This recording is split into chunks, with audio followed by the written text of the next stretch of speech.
Hi, I'm Dr. Tracey, a psychiatrist, and I make mental health education videos. Today, I'm talking about how to develop a deeper connection with people.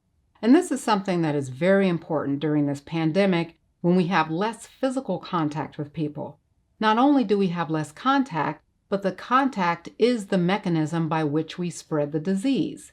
And this sends the subliminal message that people are scary and should be avoided. This messaging creates emotional barriers between us. These emotional barriers result in shallow connections. Feeling disconnected breeds loneliness. And you can be lonely even if you're crammed in a house full of people. So how do you feel more connected? One way is by stepping up the quality of your conversation with others. Through the right kind of conversation, you can build closeness and intimacy that doesn't require face-to-face interactions. As long as you can talk, listen, and respond to someone else, you can build intimacy. So here's how you can do this. Go through the exercise of having a conversation dinner with someone. It's going to be a 3-course meal of questions, and you can do this with one person you already know or someone you're trying to get to know better. You could also do this on a Zoom party where people are taking turns answering the questions. You want to create a menu of talking points that go beyond small talk. You can create your own menu by searching online for conversation menu, but here are some examples. For the first course, you could start with, what's been the highlight of your week? What are you enjoying about your life? What are you looking forward to? You could just pick one of those questions to start with or ask multiple. But notice these questions are light fare, icebreaker type questions because they mostly address surface level observations. If I tell you about the highlight of my week, I'm recalling something that happened, but depending on how comfortable I am with self-disclosure, I have the option to add my editorial opinion about that thing that happened. So let's say my highlight was finishing this 1,000-piece puzzle that I was working on. If you're doing this in a large setting, you may not have time to ask follow-up questions. But if it's one-on-one and the person gives you only one detail like finishing the puzzle with no commentary, you could ask a follow-up question to get them to elaborate. Like, when did you start working on it? Is that a usual amount of time that it takes you? Creating intimacy and connectedness requires being curious about the other person. That curiosity helps pull them out of their shell, if they're in one, and gets them to give you more details. Life is a lot of details, and the richer the detail, the better the story. So another aspect of being curious and gathering details is following up on details. At a later point, if you ask me, have you gotten started on another puzzle? How many pieces this time? I would feel a warm fuzzy that you remembered and knew something about me that not everyone knows because no one else has asked. And that can make me feel more connected to you. And my positive response to you can make you feel more connected to me. Okay, so if you didn't get full from the appetizer questions, you can move on to the main course. For the main course, you could ask, what are some goals that you're working toward right now? What's a personal challenge that you're facing right now? Have you realized some interesting insights about yourself lately? Notice with these questions, you're looking under the hood a little more. These questions require introspection. The person has to take a personal inventory of their life, their aspirations, values, or disappointments, and then share those things with you. Some people may still drip out small bits of information at a time. For example, let's say, my personal challenge is that I wish I had more time. That answer is still very vague and it doesn't tell you very much. Time for what? What was going on to even make me reach that conclusion? Did I run out of time for something that I really wanted? So even with these more probing questions, you still need to listen with curiosity. Can you picture what the person is saying? If you can't imagine in your mind what their story looks like, ask more questions.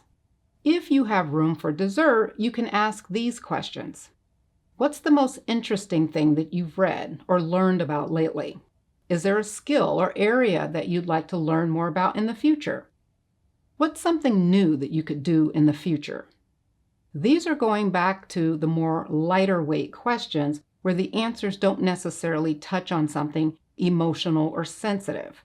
Now, keep in mind, the purpose of these questions is to get to know someone on a deeper level in a way that feels safe and comfortable. It's not to psychoanalyze someone.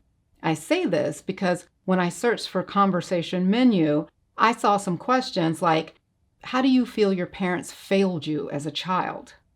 That's a really heavy question to ask someone, and it takes a certain kind of pre-existing relationship for the person to feel comfortable emotionally undressing in this way. It also stirs up negative feelings that need to be processed. So unless it's a person who already has been in therapy or spent time thinking through this, asking that kind of question is like kicking the hornet's nest and walking away. Now, this is not to say you should never ask that kind of question. If it's someone you're really close to, then at least you'll be around for follow-up discussion. Feeling disconnected from people is not just a problem created by COVID. Many people with chronic relationship problems can feel this way. Here's an example. Mike has only had a couple of semi-serious relationships where he felt like he wanted to marry the person. Each woman broke it off with him because he came on too strong and was too needy. One of his ex-girlfriends said that after 2 years of dating Mike, she felt like she didn't really know who he was. Then all of a sudden, he starts moving quickly to get married, and that scared her away because she thought, who is this guy? She had no idea that he felt that strongly about the relationship. Mike said, I don't know why she would say that because I always told her that I loved her. Mike thought that she didn't feel like she knew him because he was always working. But it wasn't his work schedule that made her feel disconnected. It was the fact that Mike wasn't very revealing about himself. Mike said, we talked a lot. I don't know what the problem was. I didn't keep secrets from her.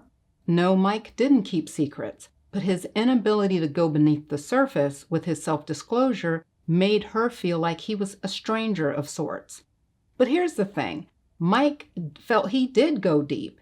He told her all about his family problems and how his mother was more into his sister than him and how his father made him feel like a failure. So Mike could talk about these really deep issues, like going all the way to the center of the earth and neglecting the trip there. For him, the trip there would be things like talking about his goals, his stance on current issues and things. And his girlfriend didn't feel like she really knew those things about him. And worse yet, she felt like he didn't know those things about her because he was way too preoccupied with his mother issues to take an interest in her. He wasn't curious about her. So deepening your back and forth conversations with others also helps with your relationships in general. If you grew up believing that children were seen and not heard, you may have trouble spontaneously talking about yourself. You may not be aware that people see you as a person who's hard to get to know. So try this conversation dinner. You can turn it into a virtual party. You can do it with people in your household. I think for the best effect, it needs to be visual or verbal conversation and not a text exchange. A lot of emotion is lost in written messages, either by text or email. So that's it. Stay well. See you next time.